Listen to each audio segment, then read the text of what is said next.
बिस्मिल्लाहिर्रहमानिर्रहीम। बोलते कालम के साथ मैं आमिर रज़ा ख़ान। और मुझे आज चचा गालिब याद आ गए, जिन्होंने कहा था कि निकलना खुलत से आदम का सुनते आए थे, बहुत बेआबरू होकर तेरे कूचे से हम निकले। और अगर इसको सिर्फ डोनाल्ड ट्रंप की ज़ुबान में कहा जाए तो ये कहा जा सकता है कि बहुत बेआबरू होकर आपने हुर्मत से हम निकले, आज निकले या कल निकले, लेकिन एक टाइमलाइन तो दे दी, और वो ये कि आइंदा आने वाले 2-3 हफ्तों में अगर नहीं भी होता कोई मुआहिदा, तब भी अमेरिका यहाँ से चला जाएगा। इसके साथ साथ ये भी धमकी लगाई कि नेटो जो है ये किसी काम की नहीं है, सिर्फ अमेरिका इसमें एक ऐसा मुल्क है जो ज़रा लड़ने की क़ुव्वत रखता है।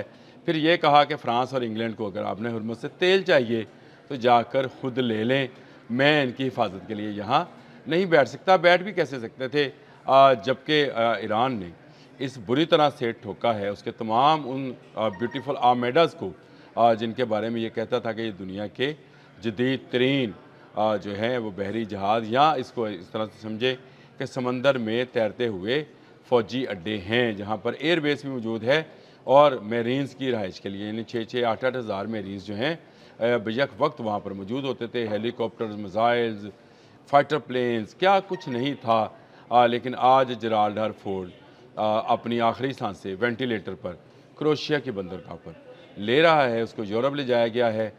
देखते हैं कि बचता है कि नहीं बचता, या बलालगंज में उसके पुर्जे ख़रीदा ना पहुंच जाना प्लीज़। अच्छा, डोनाल्ड ट्रंप की बात कर रहे हैं तो डोनाल्ड ट्रंप ने एक मरतबा फिर इस बात का इरादा किया कि वो इस जंग को मज़ीद तूल नहीं देना चाहते हैं। अल्लाह पाक का शुक्र है कि मैंने कल ये बात कही थी कि आज 31 मार्च है, तो 1 अप्रैल से ये जंग आपको बंद होती हुई नज़र आएगी। मार्च ख़त्म हो रहा है, जो कि लगता है ऐसे है कि कई दहाइयों के बाद ख़त्म हुआ है, लेकिन चले मार्च ख़त्म हुआ, अप्रैल आया और अब पहले दिन ही ये खुशखबरी भी आ गई कि डोनाल्ड ट्रंप ने ईरान के साहलों से अपनी फ़ौजें हटाने का ऐलान कर दिया। और अगर ना करते तो क्या होता, ये वो सवाल है जो हर पूछने वाला कर रहा है कि क्यों अमेरिका वापस जा रहा है, ये तो सुपर पावर है।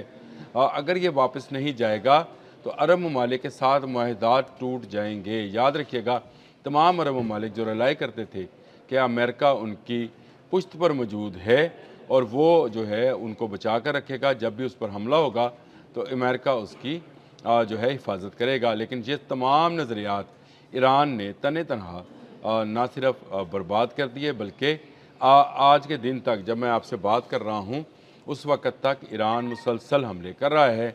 ये अमेरिका अपनी उन रडार्स को, जिनको वो एशिया की आई कहा करता था, बहरीन में मौजूद थी, उसको बचा ना पाया, ये अपने वॉक्स ना बचा पाया, अपने एयर टू एयर फ्यूलिंग जहाज़ ना बचा पाया, अपने फ़ौजी अड्डों को ना बचा पाया।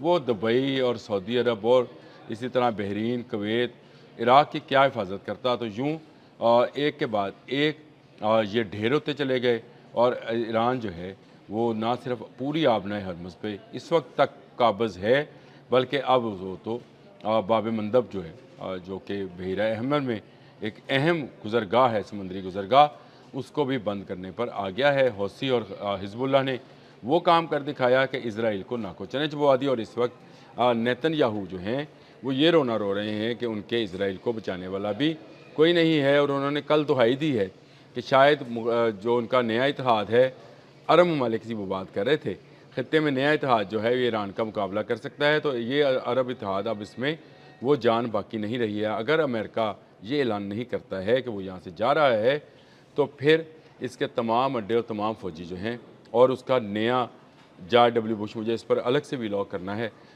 याद रखिएगा, ये मैं बताऊंगा कि ये क्या चीज़ है और इस पर जो इस वक्त अमेरिका में हंगामा हो रहा है वो क्या है। जॉर्ज डब्ल्यू बुश खलीज फ़ारस के करीब भिजवाया गया है, अमेरिका में हंगामा हो रहा है, ये अपने आने वाले व्लॉग में आपको बताऊँगा। लेकिन इस वक्त तक सूरत हाल ये है कि अमेरिका अब वापस हो रहा है, यानी वो शिकस्त खुर्दा फ़ौजें जो कि ये कह कर के ये क्रूसेड है, मजहबी जंग है, लड़ने के लिए आई थी, वक्त के सलाहुद्दीन अय्यूबी ने इनको एक मरतबा फिर घेर कर ऐसा मारा है कि ये अब जो हैं रोते हुए वापस जाएंगे।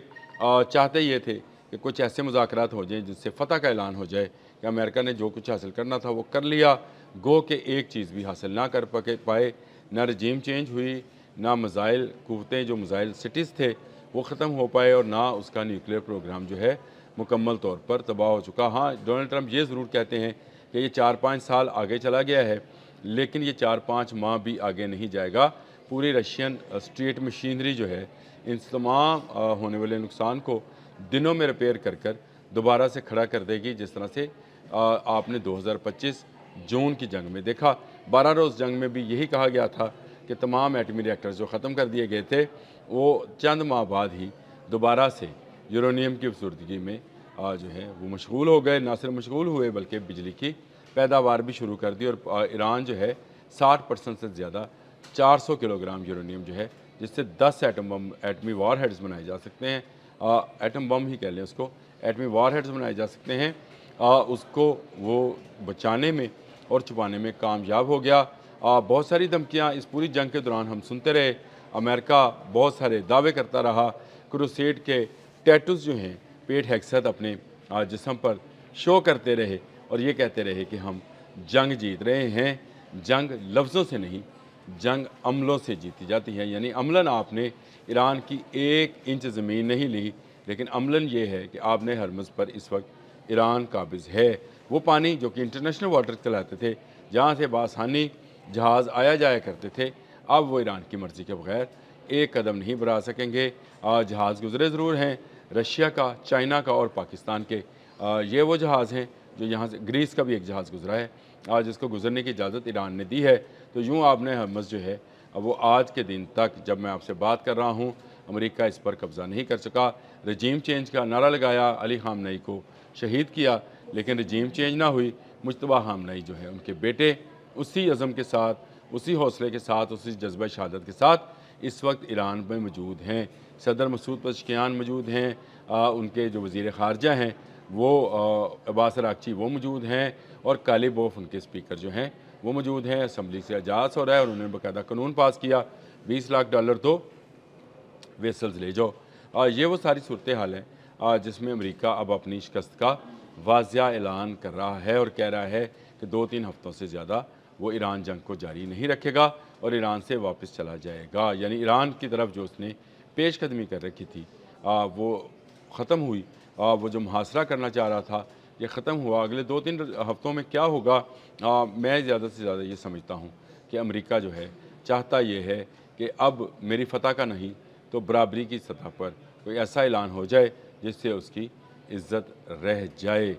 लेकिन वो ही मेरे चचा गालब वाली बात कि निकलना खुलत से आदम का सुनते आए थे, बड़े बेआबरू होकर तेरे कूचे से हम निकले। अपना F-35, F-18, F-15, F-16 और अपने MQ-9 जहाज़ों को जो है वो जहन्नम वासिल कराकर अमेरिका अब वापस जा रहा है। अपने फ़ौजियों को लोगों के घरों में छुपा कर उनकी ज़िंदगियों की भीख मांगने वाला अमेरिका किस मुंह से वापस जाएगा। मुझे तो ये हैरानगी है कि आज के बाद क्या अमेरिका कोई सुपर पावर कहलाएगा? हरगिज़ नहीं। अब ये सुपर पावर नहीं रही। ईरान ने अमेरिका का ये ज़ोम, ये गुरूर खाक में मिला दिया। अब तक के लिए इतना ही। अल्लाह हाफ़िज़।